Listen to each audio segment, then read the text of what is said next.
Yehosua atau kitab Yosua pasal 22. Kemudian Yehosua memanggil orang-orang Ruben dan orang-orang Gad dan setengah suku Manasye dan berkata kepada mereka, "Kamu telah melakukan semua yang telah Mose, hamba Yahwe itu perintahkan kepadamu, dan kamu telah mendengarkan perkataanku terhadap semua yang telah aku perintahkan kepadamu.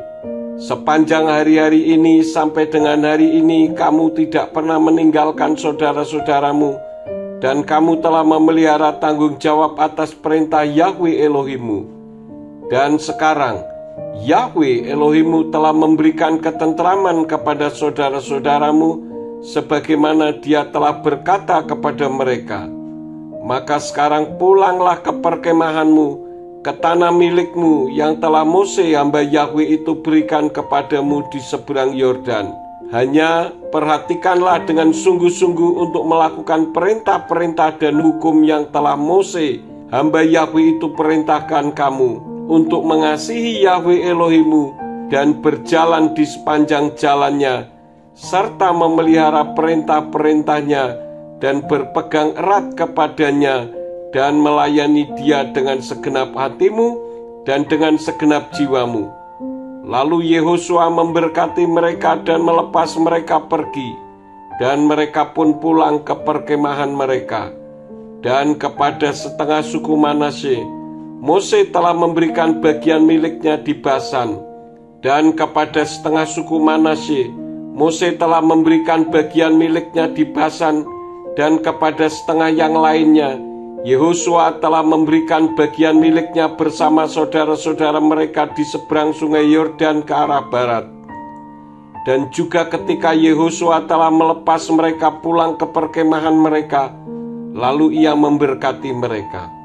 Dan dia berbicara kepada mereka dengan berkata, "Kembalilah kamu ke perkemahanmu dengan kekayaan yang banyak, dan dengan ternak yang sangat banyak, dengan perak dan dengan emas, dan dengan perunggu, dan dengan besi, dan dengan banyak pakaian. Bagikanlah barang rampasan dari musuh-musuhmu itu kepada saudara-saudaramu." Dan suku Ruben dan suku Gad dan setengah suku Manasye pulang dan meninggalkan Bani Israel yang dari Silo di tanah Kanaan, untuk pergi ke tanah Gilead, ke tanah milik mereka di tempat yang telah mereka duduki, sesuai dengan perintah Yahwe melalui perantaraan Mose. Dan ketika mereka sampai di wilayah-wilayah sungai Yordan yang berada di tanah Kanaan, maka suku Ruben dan suku Gad dan setengah suku Manasye mendirikan sebuah mezbah di tepi sungai Yordan, sebuah mezbah yang tampak sangat besar. Dan mendengar hal itu Bani Israel berkata, "Lihatlah, suku Ruben dan suku Gad dan setengah suku Manasye telah membangun sebuah mezbah di seberang tanah Kanaan, di wilayah sungai Yordan di perbatasan Bani Israel." Adapun Bani Israel itu mendengar, lalu seluruh jemaat Bani Israel itu berkumpul di Silo untuk bangkit berperang melawan mereka. Dan Bani Israel mengutus Pinehas anak Imam Eleazar kepada suku Ruben dan kepada suku Gad dan kepada setengah suku Manasye ke tanah Gilead, dan 10 pemimpin bersamanya, masing-masing 1 orang pemimpin untuk mewakili kaum, untuk semua suku dari Israel, dan masing-masing dari mereka adalah pemimpin dari keluarga leluhur mereka, untuk beribu-ribu orang Israel.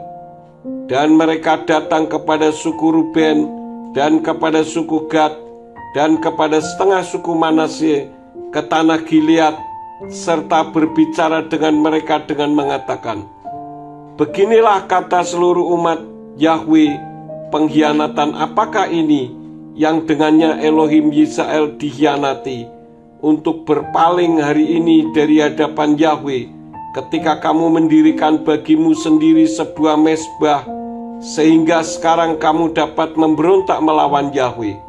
Apakah kejahatan di Peor terlalu kecil bagi kita, dari tempat kita belum ditahirkan sampai hari ini? Ya, suatu tulah menimpa atas umat Yahwe. Maka kamu berbalik pula dari mengikut Yahwe pada hari ini, Dan akan terjadi, jika hari ini kamu memberontak terhadap Yahweh, maka besok Dia akan menjadi murka terhadap seluruh umat Israel. Dan tentulah, jika tanah milikmu itu tidak tahir, engkau boleh menyeberang ke tanah milik Yahweh di tempat tabernakel Yahweh berdiam, dan milikilah tanah di antara kami. Tetapi janganlah memberontak terhadap Yahweh, dan janganlah memberontak terhadap kami dengan mendirikan bagi dirimu sendiri sebuah mezbah di samping mezbah Yahweh Elohim kita. Bukankah Akan anak Zera melakukan pelanggaran dalam hal barang bakti, sehingga murka telah menimpa atas seluruh jemaat Israel, dan orang itu mati dalam kejahatannya, tidak seorang diri. Lalu suku Ruben dan suku Gad serta setengah suku Manase menjawab dan berbicara kepada para pemimpin, kepala ribuan orang Israel, Yahweh adalah Elohim dari segala sesembahan. Yahweh adalah Elohim dari segala sesembahan. Dia mengetahui, dan orang Israel haruslah mengetahui, jika itu dalam pemberontakan dan jika itu dalam pengkhianatan terhadap Yahweh, maka jangan menyelamatkan kami pada hari ini. Jika kami mendirikan sebuah mezbah bagi diri kami sendiri untuk berpaling dari mengikut Yahweh, dan untuk meletakkan di atasnya persembahan bakaran dan persembahan sajian, atau untuk mengadakan di atasnya korban persembahan pendamaian, maka biarlah Yahweh sendiri menuntut balas.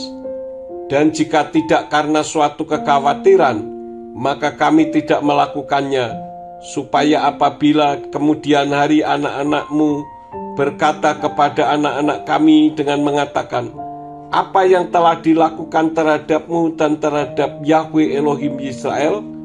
Sebab Yahweh telah meletakkan suatu batas antara kamu dan kami, hai suku Ruben dan suku Gad, yakni Yordan. Kamu tidak mempunyai bagian dalam Yahweh, dan keturunanmu akan menyebabkan keturunan kami tidak lagi takut akan Yahweh. Sekarang, marilah kita mempersiapkan bagi kita sendiri, mendirikan sebuah mezbah, bukan untuk persembahan bakaran dan bukan untuk korban sembelian, tetapi haruslah itu menjadi saksi di antara kami dan kamu, dan antara generasi-generasi setelah kita, untuk melakukan ibadah kepada Yahweh di hadapannya dengan persembahan-persembahan bakaran kita, dan dengan korban-korban sembelian kita, dan dengan persembahan-persembahan pendamaian kita, sehingga di kemudian hari anak-anakmu tidak akan berkata kepada anak-anak kami, kamu tidak memiliki bagian di dalam Yahweh. Lagi kami berkata, dan akan terjadi apabila mereka berkata kepada kita dan kepada generasi-generasi setelah kita, maka haruslah kita berkata, lihatlah pola mezbah Yahweh yang leluhur kita membuatnya, bukan untuk persembahan bakaran, juga bukan untuk korban sembelian, tetapi mezbah itu adalah saksi antara kami dan kamu. Jauhlah kiranya dari kami untuk memberontak terhadap Yahweh, dan untuk berpaling dari mengikut Yahweh pada hari ini, mendirikan sebuah mezbah untuk persembahan bakaran, untuk persembahan sajian, dan untuk korban sembelian, selain dari mezbah Yahweh Elohimmu yang ada di depan tabernakelnya. Dan Imam Pinehas dan para pemimpin jemaat dan para pemimpin dari ribuan orang Israel yang bersama dia mendengar perkataan yang keturunan Ruben dan keturunan Gad dan keturunan Manase telah mengatakannya, dan hal itu adalah baik dalam pandangan mereka. Dan berkatalah Pinehas anak Imam Eleazar kepada keturunan Ruben dan kepada keturunan Gad dan kepada keturunan Manase, hari ini kita telah mengetahui bahwa Yahweh ada di tengah-tengah kita, karena kamu tidak melakukan pengkhianatan itu terhadap Yahweh. Maka sekarang kamu telah melepaskan Bani Israel dari tangan Yahweh.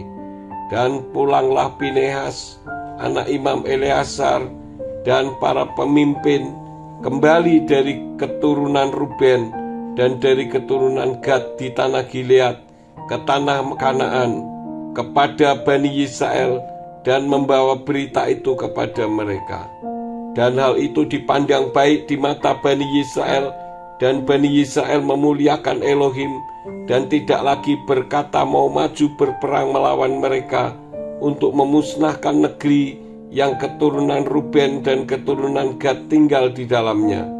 Lalu keturunan Ruben dan keturunan Gad mengumumkan mengenai mezbah itu, bahwa itu adalah saksi di antara kita bahwa Yahweh adalah Elohim.